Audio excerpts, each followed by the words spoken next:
जय हिंद स्टूडेंट, नमस्कार। SSC GD 2026 30 अप्रैल और 29 अप्रैल की सभी शिफ्टों का एग्जाम स्टूडेंट हो चुका है। उसी पर आधारित 50 इम्पोर्टेंट प्रश्न लाया हूं जो आगे आने वाली सभी शिफ्टों के लिए बहुत ज़्यादा इम्पोर्टेंट है। जिनका भी एग्जाम 30 अप्रैल के बाद है उनके लिए यह क्लास रामबाण साबित होने वाली है। तो क्लास को एंड तक पूरा जरूर देखना, बहुत ज़्यादा इम्पोर्टेंट प्रश्न रहने वाले हैं। रियल क्वेश्चंस को भी इसमें शामिल किया गया है। साथ ही जो प्रश्न आगे बन सकते हैं इन दोनों शिफ्टों के आधार पर उन प्रश्नों को इसमें रखा गया है साथियों। तो बहुत ज़्यादा इंपॉर्टेंट क्लास रहने वाली है, बिना स्किप करिए क्लास को पूरा जरूर देखें अगर आपका एग्जाम एसएससी जीडी की आगे आने वाली किसी भी शिफ्ट में है। तो पहला प्रश्न देखते हैं स्टूडेंट, बिना किसी समय की देरी के। पहला प्रश्न हमें यहाँ पर दिया गया है, वाकटक राजवंश का संस्थापक निम्नलिखित में से कौन था।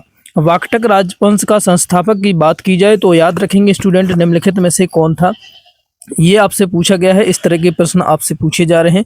तो स्टूडेंट, वाकटक राजवंश का जो संस्थापक था विंध्य शक्ति था। कौन था? विंध्य शक्ति। वाकटक राजवंश की स्थापना 3री शताब्दी के मध्य में विंध्य शक्ति द्वारा की गई थी।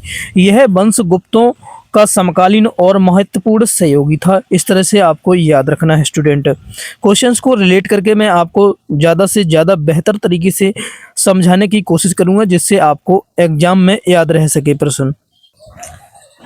आगे के प्रश्न की ओर चलते हैं साथियों। प्रश्न नंबर दूसरा हमें दिया है, प्रसिद्ध काकतीय राजवंश की राजधानी क्या थी। प्रसिद्ध काकतीय राजवंश जो था उसकी राजधानी क्या थी। स्टूडेंट, जीके में जो क्वेश्चन साथियों आ रहे हैं वो ठीक ठाक लेवल के ही आ रहे हैं, तो उसी हिसाब से साथियों इस क्लास को रखा गया है। तो याद रखेंगे साथियों, काकतीय राजवंश की जो राजधानी थी वो आपकी ओरुगुल्लू थी। कौन सी थी? ओरुगुल्लू वांगल। दक्षिण भारत के शक्तिशाली काकतीय राजवंश की राजधानी ओरुगुल्लू थी, जिसे वर्तमान में तेलंगाना के वारंगल शहर के रूप में जाना जाता है। जिसे वर्तमान में क्या? तेलंगाना के वारंगल शहर के रूप में जाना जाता है। ये आप याद रखेंगे। अगले प्रश्न की ओर चलते हैं। प्रश्न नंबर 3, 1665 ईस्वी की ऐतिहासिक पुरंदर की संधि किनके मध्य संपन्न हुई थी। किसके किसके मध्य ये संपन्न हुई थी। तो याद रखेंगे 1665 की जो ऐतिहासिक संधि थी वो आपकी जयसिंह प्रथम और शिवाजी के बीच में हुई थी।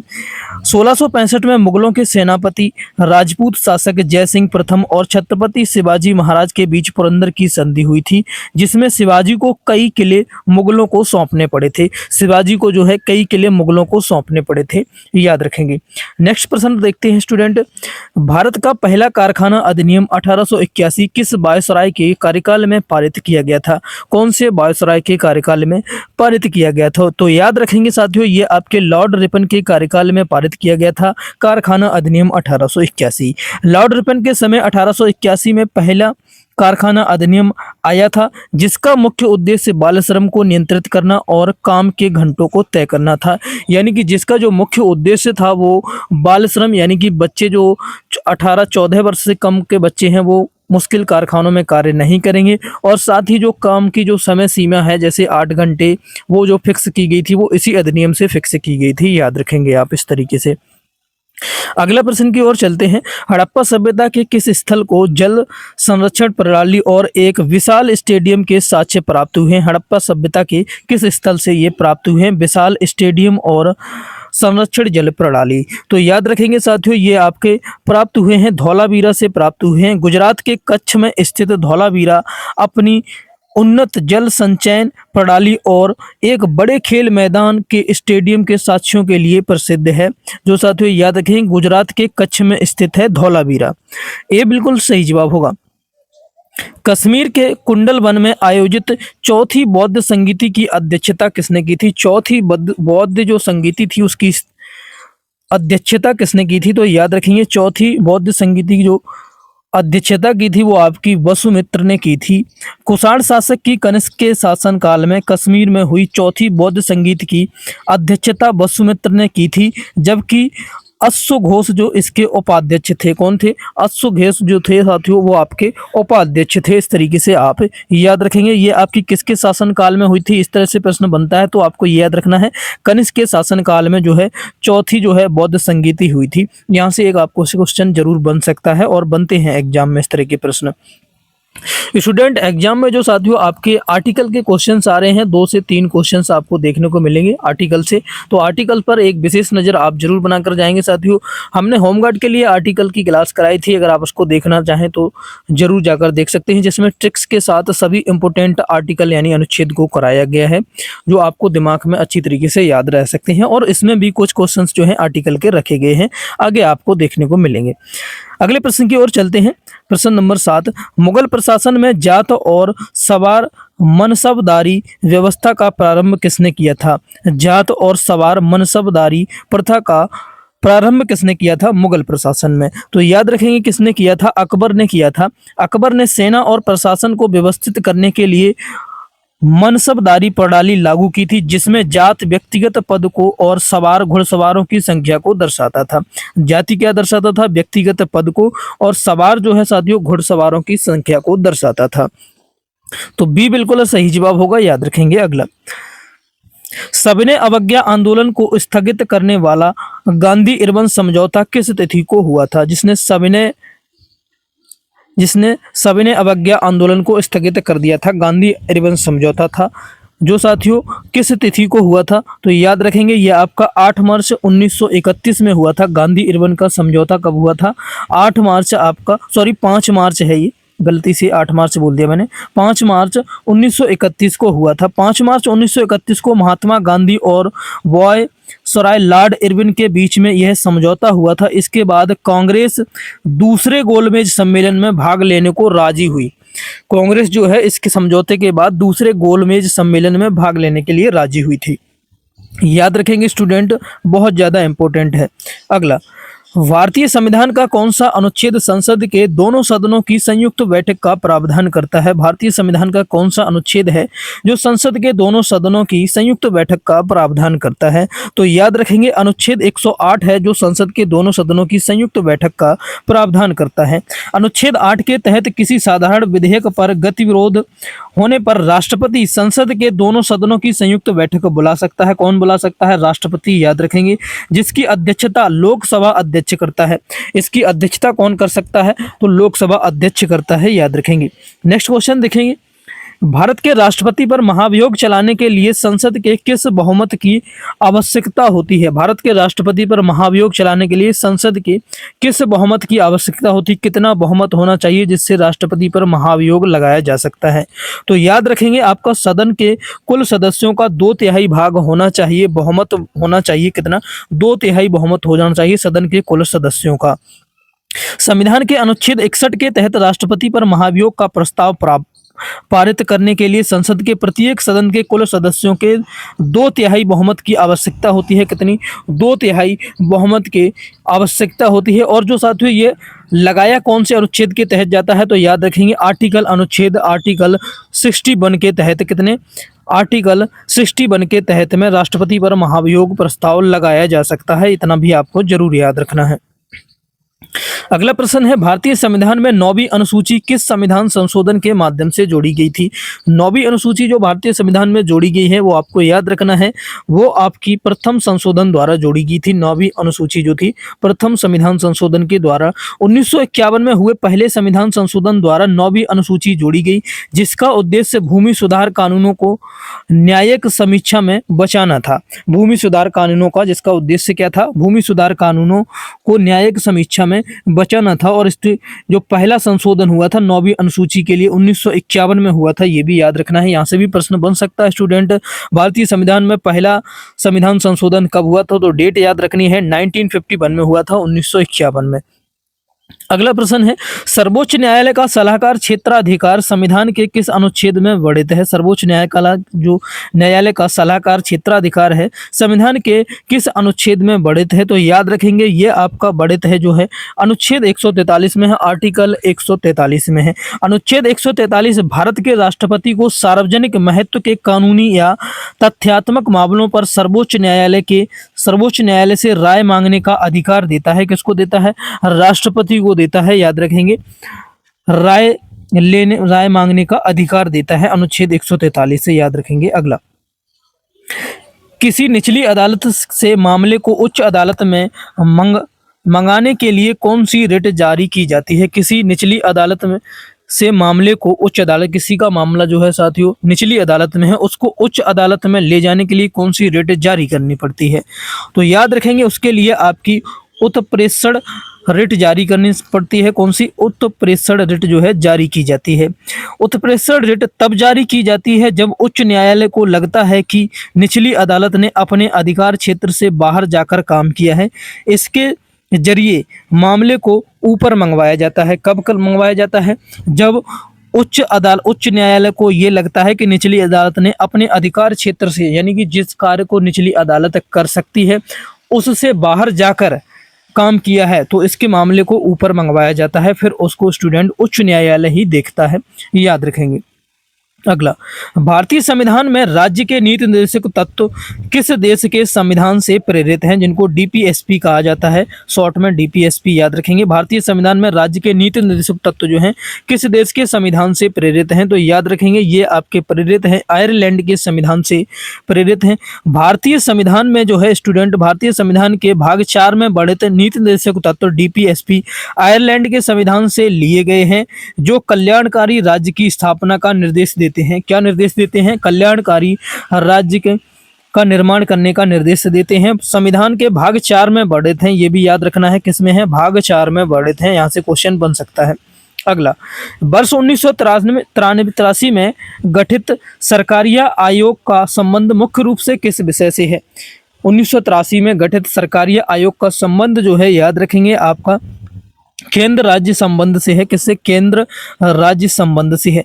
केंद्र और राज्यों के बीच शक्तियों के संतुलन और संबंधों की समीक्षा के लिए न्यायमूर्ति आर.एस. सरकारिया की अध्यक्षता में यह आयोग बनाया गया था। कब बनाया गया था साथियों? जो न्यायमूर्ति आर.एस. सरकारिया की अध्यक्षता में यह आयोग बनाया गया था, और राज्य और केंद्र के बीच शक्तियों को संतुलन संबंधी की समीक्षा के लिए, इतना आपको याद रखना है। अगला है, लोकसभा की बैठक आयोजित करने के लिए आवश्यक कोरम कितना निर्धारित है? गणपूर्ति जो है कितनी निर्धारित है? लोकसभा की बैठक आयोजित करने के लिए आवश्यक कोरम कितना निर्धारित है? तो याद रखेंगे आवश्यक कोरम जो है कुल सदस्यों का 1/10 भाग। कितना? 1/10। संविधान के अनुसार संसद के किसी भी सदन की कार्यवाही शुरू करने के लिए कुल सदस्यों का कम से कम 10वां हिस्सा उपस्थित होने अनिवार्य है। कितना? 10वां हिस्सा जो है उपस्थित होना अनिवार्य है, याद रखेंगे। अगला प्रश्न है, सौरमंडल के किस ग्रह का अपने अक्ष पर घूर्णन समय दिन सबसे छोटा होता है? सौरमंडल के किस ग्रह का अपने अक्ष पर घूर्णन समय सबसे छोटा होता है? सबसे छोटा होता है, तो याद रखेंगे सबसे छोटा होता है बृहस्पति के अपने अक्ष पर घूर्णन से। बृहस्पति अपनी धुरी पर सबसे तेजी से घूमता है, जिससे इसका एक दिन घूर्णन काल केवल लगभग 9 घंटे 55 मिनट का होता है। जिसका एक दिन का जो घूर्णन काल होता है वो लगभग 9 घंटे 55 मिनट का होता है। इतनी तेजी से जो है बृहस्पति अपनी धुरी पर घूमता है और सबसे तेजी से घूमता है। जुपिटर भी कहते हैं पृथ्वी को, याद रखें। बृहस्पति को जुपिटर भी कहते हैं। अगला प्रश्न, वेनेजुएला धारा किस महासागर में बहने वाली एक ठंडी जलधारा है? वेनेजुएला धारा जो है, वेनेजुएला नहीं, वेनेजुएला धारा किस महासागर में बहने वाली एक ठंडी जलधारा है? एक ठंडी जलधारा है, किस महासागर में बहने वाली है? तो ये आपकी दक्षिणी अटलांटिक महासागर में बहने वाली एक ठंडी जलधारा है। वेनेजुएला जलधारा दक्षिण अटलांटिक महासागर में अफ्रीका से पश्चिम तट के सहारे बहने वाली एक ठंडी जलधारा है, जो नामी मरुस्थल के निर्माण में सहायक है। कौन से? नामी मरुस्थल के निर्माण में सहायक है। अगला, प्रायद्वीपीय भारत में पूर्वी घाट की सबसे ऊंची चोटी कौन सी है? प्रायद्वीपीय भारत में पूर्वी घाट की सबसे ऊंची चोटी की बात की जाए तो याद रखेंगे आपका कौन सी है? जिनधागड़ा जो है चोटी है, सबसे ऊंची चोटी कौन सी है? जिनधागड़ा। आंध्र प्रदेश की अराकू घाटी में स्थित जिनधागड़ा चोटी लगभग आपकी 1690 मीटर पूर्वी घाट की सबसे ऊंची चोटी है। पूर्वी घाट की सबसे ऊंची चोटी है, जिसकी ऊंचाई जो है 1690 मीटर है, याद रखेंगे। नेक्स्ट, भूगोल में गरजता चालीसा का संबंध निम्नलिखित में से किससे है? गरजता चालीसा का संबंध याद रखना है आपका पछुआ पवनों से है। किससे है? पछुआ पवने से होता है। दक्षिण गोलार्ध में 40 डिग्री अक्षांश के आसपास बिना किसी भूबाधा के अत्यंत तीव्र गति से चलने वाली पछुआ पवनों को नाविकों द्वारा गर्जता चालीसा कहा जाता है। 40 डिग्री अक्षांश के आसपास बिना किसी भूबाधा के, याद रखेंगे। नेक्स्ट प्रश्न चलते हैं, अगला है, भारत में कपास की खेती के लिए सर्वाधिक उपयुक्त और जल धारण क्षमता वाली मिट्टी कौन सी है? सर्वाधिक उपयुक्त और जल धारण क्षमता वाली मिट्टी कौन सी है कपास के उत्पादन के लिए? तो कपास के उत्पादन के लिए भारत में आपको याद रखना है रेंगुर, यानी जिसे काली मिट्टी भी कहते हैं, रेंगुर मिट्टी भी कहते हैं, तो वो है कपास के लिए उपयुक्त है और जल धारण क्षमता वाली मिट्टी है। बेसाल्ट चट्टानों के टूटने से बनने वाली काली मिट्टी रेंगुर में नमी धारण करने की उच्च क्षमता होती है, जो कपास की फसल के लिए सर्वोत्तम है। जो बोसाल्ट चट्टानों के टूटने से बनने वाली है ये काली मिट्टी, बोसाल्ट चट्टानों के टूटने से बनती है, याद रखेंगे, जिसमें कपास के लिए सर्वोत्तम गुण होते हैं। अगला, विश्व की सबसे बड़ी प्रबल भित्ति ग्रेट बैरियर रीफ किस देश के तट पर स्थित है? विश्व की सबसे बड़ी प्रबल भित्ति ग्रेट बैरियर रीफ किस देश के तट पर स्थित है? तो याद रखेंगे ये आपकी जो स्थित है ऑस्ट्रेलिया के तट पर स्थित है। कहाँ पर? Australia. Great barrier reef Australia के उत्तर पूर्वी तट पर कोरल सागर में स्थित दुनिया की सबसे बड़ी प्रवाल भित्ति प्रणाली है। दुनिया की सबसे बड़ी प्रवाल भित्ति प्रणाली है साथियों। ये आपकी स्थित कहाँ पर है? कोरल सागर में स्थित है, याद रखेंगे। अगला, लाल सागर और अदन की खाड़ी को कौन सी जलसंधि आपस में जोड़ती हैं? लाल सागर और अदन की खाड़ी को जो कौन सी जलसंधि आपस में जोड़ती है? तो याद रखेंगे इसे आपकी बाब अल मंडेब जलसंधि आपस में जोड़ती है। बाब अल मंडेल जलसंधि जो है, समंडेब जलसंधि लाल सागर को अदन की खाड़ी हिंद महासागर से जोड़ती है और यह एशिया को अफ्रीका से अलग करती है, और ये एशिया से अफ्रीका को अलग करती है, ये भी आपको याद रखना है। अफ्रीका महाद्वीप की वह कौन सी नदी है जो भूमध्य रेखा को 2 बार पार करती है? कौन सी नदी है जो भूमध्य रेखा को 2 बार पार करती है? तो याद रखेंगे 2 बार पार करने वाली जो नदी है वो आपकी कांगो नदी है, जिसे जायरे भी कहते हैं, कांगो नदी है। अफ्रीका की कांगो नदी अपनी घाटी में बहते हुए भूमध्य रेखा 0 डिग्री अक्षांश को 2 बार पार करने वाली दुनिया की एकमात्र प्रमुख नदी है। दुनिया की एकमात्र प्रमुख नदी है, याद रखेंगे कौन सी है? कांगो नदी है। डी बिल्कुल सही जवाब होगा। भूकंप और ज्वालामुखियों से घिरा रिंग ऑफ फायर क्षेत्र किस महासागर बेसिन में स्थित है? किस महासागर बेसिन में स्थित है रिंग फायर से घिरा? तो याद रखेंगे ये आपको प्रशांत महासागर में स्थित है। प्रशांत महासागर बेसिन के चारों ओर एक घोड़े की नाल के आकार का क्षेत्र है। घोड़े की नाल का आकार का क्षेत्र है, जहां विश्व के अधिकांश सक्रिय ज्वालामुखी और भूकंपीय क्षेत्र स्थित हैं। विश्व के अधिकांश सक्रिय ज्वालामुखी, एक्टिव ज्वालामुखी और भूकंपीय क्षेत्र स्थित हैं, याद रखेंगे स्टूडेंट। आप में से साथियों कितने स्टूडेंटों ने यूपी पुलिस कांस्टेबल में अप्लाई किया है? जिन भी साथियों ने अगर यूपी पुलिस कांस्टेबल में भी अप्लाई किया है तो उसके लिए साथियों शाम को 8 बजे अंकित भाटी ऑफलाइन टेस्ट सीरीज करा रहे हैं, जिसमें जीके जीएस और हिंदी के मिक्स क्वेश्चन से कराए जा रहे हैं। ऑफलाइन टेस्ट सीरीज से बहुत ज़्यादा इंपॉर्टेंट है, जहां आपकी अच्छी प्रैक्टिस हो सकती है। जिन भी स्टूडेंटों ने अप्लाई किया है यूपी पुलिस कांस्टेबल में भी जिनका एग्जाम है, तो जाकर उस क्लास को जरूर देखें। इसको भी आपको देखते रहना है। आपको एसएससी का एग्जाम भी अपना ध्यान में रखना है, जीडी का। उसके साथ ही साथियों उसको भी आपको प्रैक्टिस कर लेनी है। एक बार जाकर क्लास आप देख सकते हैं, चैनल पर आपको मिल जाएगी जो पिछली क्लासेस हो चुकी हैं। पहला मॉडल पेपर हो चुका है साथियों, आज दूसरा मॉडल पेपर उसका होने जा रहा है। अगले प्रश्न की ओर चलते हैं साथियों, और एसएससी के प्रश्नों को भी आपको देखना है। डेली क्लास आपकी चलने वाली है, जब तक आपके एग्जाम नहीं हो जाते हैं तब तक डेली आपकी क्लास चलेगी। जो भी साथी चैनल से नए जुड़े हैं, चैनल को सब्सक्राइब नहीं किया तो बेल आइकन को सब्सक्राइब कर लें साथियों। चैनल को सब्सक्राइब करके बेल आइकन को ऑन कर लें, जिससे आगे आने वाली सभी वीडियो की जानकारी आपको मिल सके और अपडेट भी आपको मिल सके। साथ ही इस क्लास की आप अगर पीडीएफ चाहते हैं तो हमारे टेलीग्राम चैनल को ज्वाइन कर लें। वहाँ पर आपको बिल्कुल फ्री में इस पीडीएफ को मैं प्रोवाइड करा दूंगा, वहाँ से आप एक अच्छी प्रैक्टिस कर सकते हैं। लिंक वीडियो के डिस्क्रिप्शन में मिल जाएगा पीडीएफ टेलीग्राम का, वहाँ से जाकर ज्वाइन जरूर कर लें। अगले प्रश्न की ओर चलते हैं। मानव शरीर के लिए आवश्यक किस विटामिन में कोबाल्ट धातु पाई जाती है? कोबाल्ट धातु जो है किस विटामिन में पाई जाती है? तो याद रखेंगे कोबाल्ट धातु जो आपकी पाई जाती है विटामिन B12 में पाई जाती है। विटामिन B12 एकमात्र ऐसा विटामिन है जिसके केंद्र में कोबाल्ट धातु पाई जाती है। यह लाल रक्त कोशिकाओं के निर्माण के लिए आवश्यक है। आरबीसी कोशिकाओं के निर्माण के लिए भी यह बहुत ज्यादा उपयुक्त होता है। कौन सा? विटामिन B12 आपको याद रखना है।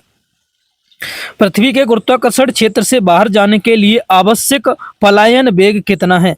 आवश्यक पलायन वेग एस्केप वेलोसिटी कितनी है? एस्केप वेलोसिटी याद रखेंगे। आवश्यक पलायन वेग जो है वो आपका 11.2 किलोमीटर पर सेकंड है। याद रखेंगे 11.2 किलोमीटर। पृथ्वी के गुरुत्वाकर्षण बल को पार करके अंतरिक्ष में जाने के लिए किसी वस्तु को न्यूनतम 11.2 किलोमीटर प्रति सेकंड के वेग से प्रेरित करना आवश्यक है। अंतरिक्ष में जाने के लिए याद रखेंगे। अगला, भौतिकी में त्रिआयामी ठोस कोण को मापने की अंतरराष्ट्रीय इकाई क्या है? त्रिआयामी भौतिकी में त्रिआयामी ठोस कोण को मापने के लिए अंतरराष्ट्रीय इकाई क्या है? तो अंतरराष्ट्रीय इकाई इसको मापने के लिए वो आपकी स्टेरेडियन होती है। कौन सी? स्टेरेडियन। अंतरराष्ट्रीय प्रणाली एसआई में 3D स्थान में फैले हुए ठोस कोण को मापने के लिए स्टेरेडियन, जबकि समतल कोण को रेडियन में मापा जाता है। समतल कोण को किस में मापा जाता है? रेडियन में मापा जाता है, याद रखेंगे। और 3D को आपका स्टेरेडियन में मापा जाता है। अगले प्रश्न की ओर चलते हैं। चींटी के डंक में कौन सा प्राकृतिक अम्ल मौजूद होता है जो जलन पैदा करता है? चींटी जब काटती है जिसके डंक में जो है कौन सा प्राकृतिक अम्ल पैदा होता है जिससे कि आपको जलन महसूस होती है? तो याद रखेंगे चींटी के जो डंक में है वो आपका मेथेनॉइक जो अम्ल है मौजूद होता है। कौन सा? मेथेनॉइक अम्ल, फॉर्मिक अम्ल भी जिसे कहते हैं। चींटी, मधुमक्खी या बिच्छू के डंक में मेथेनॉइक अम्ल, जिसे फॉर्मिक अम्ल भी कहते हैं, होता है, जो त्वचा में प्रवेश करने पर तेज जलन उत्पन्न करता है। ये किस में होता है? चींटी में तो होता है। चींटी के साथ मधुमक्खी और बिच्छू के डंक में भी होता है फॉर्मिक अम्ल, याद रखेंगे इसको। अगले प्रश्न की ओर चलते हैं। रक्त का थक्का ना जमने की समस्या मुख्य रूप से किस विटामिन की कमी के कारण होती है?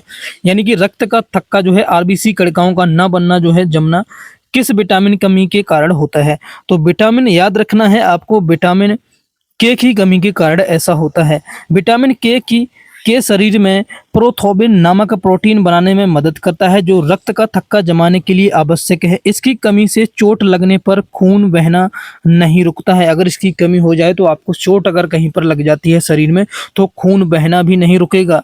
याद रखेंगे, बहुत इंपॉर्टेंट होती है विटामिन के की हमारे शरीर के लिए। अगला, गर्मियों में रेगिस्तान में मरीचिका दिखाई देने की घटना प्रकाश के किस गुण के कारण होती है? मरीचिका दिखाई देती है। जैसे आप सड़क पर जाते होंगे तो आपको गर्मियों के मौसम में ऐसा लगता होगा, कुछ दूरी पर सड़क पर आप देखेंगे तो जैसे लग रहा होगा पानी भरा हुआ है, पानी बह रहा है। जब एक्चुअल में आप उस जगह पर पहुंचेंगे तो वहां पर पानी वानी कुछ नहीं होता है। उसके आगे फिर देखेंगे तो आगे आपको पानी सा भरा हुआ दिख रहा है। उसी को क्या कहते हैं? मरीचिका कहा जाता है। याद रखेंगे, सड़कों पर जो रेगिस्तान में भी होती है। तो याद रखेंगे किस घटना के गुण के कारण ये होता है? प्रकाश की किस घटना गुण के कारण होता है? तो याद रखना है, तो ये आपका पूर्ण आंतरिक परावर्तन के कारण होता है। ऐसा किसके कारण होता है? पूर्ण आंतरिक परावर्तन का कारण है। जब प्रकाश सघन भूमध्य से विरल माध्य में जाता है और आपतन कोण क्रांतिक कोण से अधिक हो जाता है तो पूर्ण आंतरिक परावर्तन होता है, जिससे मरीचिका बनती है। याद रखेंगे, जिससे क्या बनती है? मरीचिका बनती है। अगला, आवर्त सारणी में प्रकृति में स्वतंत्र रूप से पाए जाने वाला सबसे भारी तत्व कौन सा है? आवर्त सारणी में प्रकृति रूप से स्वतंत्र रूप में पाए जाने वाला सबसे भारी तत्व, हैवीएस्ट नेचुरल एलिमेंट कौन सा है? तो याद रखना है, हैवीएस्ट नेचुरल जो एलिमेंट है वो आपका यूरेनियम है। यूरेनियम है। प्रकृति में स्वतंत्र रूप से पाए जाने वाला सबसे भारी तत्व यूरेनियम है। परमाणु क्रमांक 92 है, जिसका उपयोग मुख्य रूप से परमाणु ऊर्जा संयंत्रों में ईंधन के रूप में किया जाता है। परमाणु ऊर्जा, परमाणु जो साथियों हमारे यहाँ पर परमाणु विस्फोटक जो मिसाइल्स बनाई गई हैं उसमें भी इसका उपयोग किया जाता है। याद रखेंगे, डी बिल्कुल राइट आंसर है। मानव मस्तिष्क का कौन सा भाग मुख्य रूप से शरीर का संतुलन और मुद्रा बनाए रखने के लिए उत्तरदायी है? मुद्रा बनाए रखने के लिए उत्तरदायी है। मानव शरीर का जो है संतुलन रखने के लिए कौन सा भाग मुख्य रूप से शरीर का संतुलन और मुद्रा बनाए रखने के लिए उत्तरदायी है? तो याद रखेंगे स्टूडेंट जो है आपका सेरिबेलम जो है जिसे अनुमस्तिष्क भी कहा जाता है, सेरिबोलम होता है। सेरिबेलम जो है अनुमस्तिष्क जिसे मस्तिष्क के पिछले हिस्से में होता है और यह ऐच्छिक मांसपेशियों की गति को नियंत्रित करने और शरीर का संतुलन बनाए रखने के लिए काम करता है। याद रखेंगे स्टूडेंट, जैसे बोलते हैं ना कोई गर्दन के पीछे मारता है सिर के पीछे, तो वहां पर कहते हैं छोटा दिमाग है, उसी को कहते हैं साथियों अनुमस्तिष्क, जिसे सेरिबेलम भी कहते हैं। अनुमस्तिष्क जो यहाँ पर छोटे पीछे दिमाग, इसी को कहते हैं, तो याद रखेंगे। अगला, रसोई में प्रयुक्त होने वाले बेकिंग सोडा का रासायनिक नाम क्या है? बेकिंग सोडा का रासायनिक नाम आपको याद रखना है सोडियम का बाइकार्बोनेट जो है। रसोई में प्रयुक्त होने वाले बेकिंग सोडा का जो रासायनिक नाम होता है सोडियम बाइकार्बोनेट, याद रखना है। बहुत ज़्यादा इंपॉर्टेंट प्रश्न है, अभी ये यूपी पुलिस में भी आया था स्टूडेंट, यूपी पुलिस के एग्जाम में भी होम गार्ड के एग्जाम में भी पूछा गया है। ये क्वेश्चन से रिपीट होता है, पिछले साल जब यूपी पुलिस का एग्जाम हुआ था वहाँ भी ये क्वेश्चन आपको देखने को मिला था। बेकिंग सोडा का रासायनिक नाम सोडियम बाइकार्बोनेट है। इसका जो रासायनिक सूत्र है NaHCO3 है। इसका उपयोग खाने को फुलाने और एंटासिड के रूप में किया जाता है। खाने को फुलाने, जो तंदूरी रोटी वगैरह जो बनती है उसमें इसका उपयोग किया जाता है, और भी कई चीज़ें बनाई जाती हैं। अगला, अर्थशास्त्र में गिनी गुणांक का उपयोग मुख्य रूप से क्या मापने के लिए किया जाता है? गिनी गुणांक का उपयोग अर्थशास्त्र में, याद रखेंगे, अर्थशास्त्र में गिनी गुणांक का उपयोग जो है आय की असमानता मापने के लिए उपयोग किया जाता है। गिनी गुणांक 0 से 10 के बीच का एक पैमाना है जो किसी देश में आय या संपत्ति के वितरण की असमानता को मापता है। 0 पूर्ण समानता और 1 पूर्ण असमानता है, याद रखेंगे। इस तरीके से आप इस डेफिनेशन को जरूर याद रखेंगे, व्याख्या को जरूर ध्यान में लेंगे सभी क्वेश्चंस की, जिससे आपको क्वेश्चन से याद बना रहेगा। ये किस लिए मैं आपके लिए लेकर आया हूं, जिससे कि क्वेश्चन आपके माइंड में बना रहे, निकले नहीं, उसलिए।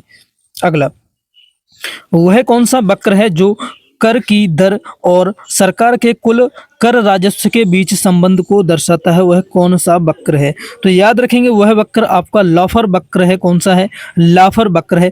अर्थशास्त्री आर्थर लाफर द्वारा दिया गया यह वक्र बताता है कि कर की दरें बहुत अधिक बढ़ाने से कर राजस्व घट जाता है, क्योंकि लोग काम करने के प्रति हतोत्साहित होते हैं। तो अगले प्रश्न की ओर चलते हैं स्टूडेंट। क्लास थोड़ी सी आपको लंबी लग सकती है, लेकिन एक एक प्रश्न आपके दिमाग में उतर जाएगा। आप इसे अगर अच्छी तरीके से पढ़ लेते हैं, ये मेरी गारंटी है स्टूडेंट। और यही कोशिश है हमारी, सिर्फ आपको क्लास लाकर यूं ही आंसर्स बताकर चले जाने से हमारा कोई भी महत्व नहीं है, जब तक अगर आपको वह क्वेश्चन याद ना हो जाए, आपको समझ में ना आ जाए। रट्टा लगवाने की कोशिश मैं नहीं करता हूं। मैं ज़्यादातर आपको क्वेश्चंस माइंड में रखने की ट्रिक्स के लिए ये एक अच्छी सी व्याख्या लेकर आता हूं, जिससे आपके दिमाग में क्वेश्चंस बना रहे। जब भी आप उस क्वेश्चन को देखेंगे तो आपको तुरंत याद हो जाएगा कि इस तरह की व्याख्या से मैंने इस प्रश्न को तैयार किया था। तो चलते हैं अगले प्रश्न की ओर। नेक्स्ट क्वेश्चन नंबर 37 है, अर्थव्यवस्था में स्टैगफ्लेशन की स्थिति का क्या अर्थ है? स्टैगफ्लेशन की स्थिति का अर्थ क्या है अर्थव्यवस्था में? याद रखेंगे तो साथियों, इसका अर्थ आपका होता है मुद्रास्फीति के साथ आर्थिक ठहराव और बेरोजगारी। इसका क्या उद्देश्य होता है? मुद्रास्फीति के साथ आर्थिक ठहराव और बेरोजगारी।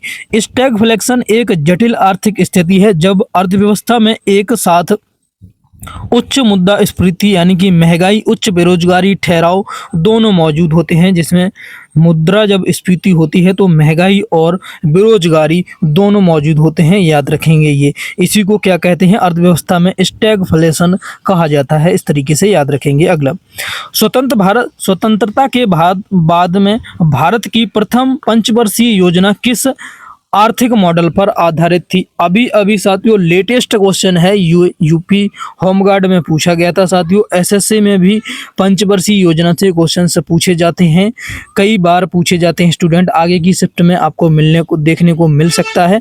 अभी तक इस प्रश्न को नहीं बताया है किसी ने कि पंचवर्षीय से कोई क्वेश्चन बना है, लेकिन आगे की शिफ्टों में 100% की गारंटी है स्टूडेंट, एक क्वेश्चन आपको पंचवर्षीय से जरूर देखने को मिलेगा। स्वतंत्रता के बाद भारत की प्रथम पंचवर्षीय योजना 1951 से 1956 की में जो वर्ष था, इसका जो कार्यकाल वर्ष था, जो किस मॉडल पर आधारित थी? तो याद रखेंगे ये आपकी हैरोल्ड डोमर मॉडल पर आधारित थी, जो प्रथम पंचवर्षीय योजना थी। पहली पंचवर्षीय योजना हैरो डोमर मॉडल पर आधारित थी, जिसमें मुख्य रूप से कृषि विकास और सिंचाई परियोजना पर जोर दिया गया था। ये भी क्वेश्चन बनेगा साथियों स्टूडेंट, प्रथम जो पंचवर्षीय योजना थी उसका मुख्य उद्देश्य क्या था, किस क्षेत्र पर जोर देने के लिए ये आई थी। तो याद रखना है साथियों, इसका जो मुख्य उद्देश्य था कृषि विकास और सिंचाई परियोजना पर जोर दिया गया था, याद रखना है। अगला नेक्स्ट क्वेश्चन, मौद्रिक नीति के संदर्भ में रेपो रेट वह दर है जिस पर, रेपो रेट वह दर है, कौन सी दर है जिस पर बैंक आरबीआई को अपनी अतिरिक्त धनराशि जमा करते हैं। यह सरकार आरबीआई से दीर्घकालिक ऋण लेती है या फिर आरबीआई वाणिज्यिक बैंकों को अल्पकालिक ऋण देता है। आरबीआई आम जनता को प्रत्यक्ष ऋण प्रदान करता है। जल्दी से बताइए कौन सा ऑप्शन इसके लिए सही है। तो याद रखना है आपको, आरबीआई वाणिज्यिक बैंकों को अल्पकालिक ऋण देता है। कौन सा? अल्पकालिक ऋण देता है। रेपो रेट वह ब्याज दर है जिस पर रिजर्व बैंक आरबीआई जिसे कहते हैं वाणिज्यिक बैंकों को उनकी अल्पकालिक तरलता जरूरतों को पूरा करने के लिए ऋण प्रदान करता है। रेपो रेट एक ब्याज दर होती है आरबीआई की, याद रखना है। अगला, अर्थशास्त्र का प्रसिद्ध ग्रेसम का नियम निम्नलिखित में से क्या कहलाता है। प्रसिद्ध ग्रेसम का नियम जो अर्थशास्त्र का है क्या कहलाता है। तो याद रखना है, ग्रेसम का नियम जो है वो आपका बुरी मुद्रा अच्छी मुद्रा को चलन से बाहर कर देती है, यानी कि बुरी मुद्रा अच्छी मुद्रा को चलन से बाहर कर देती है। अब डिटेल में इसको देखते हैं क्या है ये। इस नियम के अनुसार यदि बाजार में एक ही मूल्य की दो मुद्राएं हैं, एक ही मूल्य की दो मुद्राएं हैं चलन में है, तो यह अच्छी मुद्रा को बचा कर रखते हैं और बुरी मुद्रा को खर्च करते हैं। पुरानी खराब या नई अच्छी, इस तरीके से एक पुरानी और खराब और नई अच्छी मुद्रा जिसे कहते हैं। तो ये साथियों अच्छी मुद्रा को बचा कर रखते हैं और बुरी मुद्रा को खर्च करते हैं। अगला, योजना आयोग के स्थान पर नीति आयोग की स्थापना किस वर्ष की गई थी। योजना आयोग के स्थान पर जो नीति आयोग आया है उसकी स्थापना कब की थी। ये क्वेश्चन बहुत ज़्यादा रिपीट होता है, बहुत ज़्यादा इंपॉर्टेंट प्रश्न है स्टूडेंट। तो इसकी स्थापना जो है 1 जनवरी 2015 में हुई थी। नीति आयोग की स्थापना किस वर्ष हुई थी? 1 जनवरी 2015। 1 जनवरी 2015 को योजना आयोग को समाप्त करके उसके स्थान पर नीति आयोग की स्थापना एक थिंक टैंक के रूप में की गई थी। किसके? एक थिंक टैंक के रूप में। अब नीति आयोग की फुल फॉर्म पूछे तो याद रखना है national institution for transforming India. Full form भी आपको याद रखनी है, national institution for transforming India.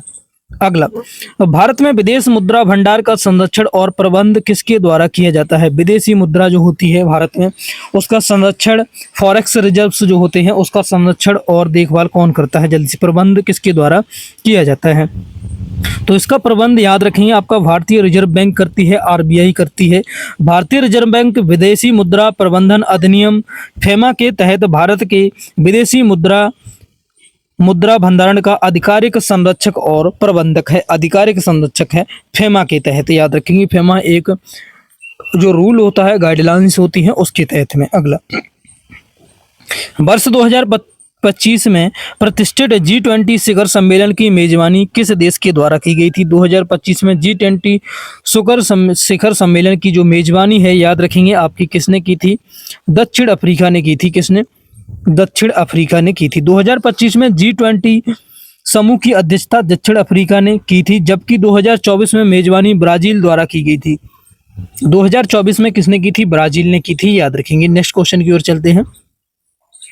वर्ष 2024 में 33वें ग्रीष्मकालीन ओलंपिक खेलों का भव्य आयोजन किस शहर में किया गया था।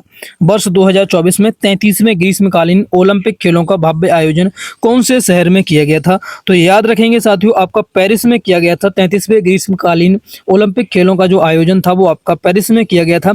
वर्ष 2024 के 33वें ग्रीष्मकालीन ओलंपिक खेलों का आयोजन फ्रांस की राजधानी पेरिस में सफलतापूर्वक संपन्न हुआ।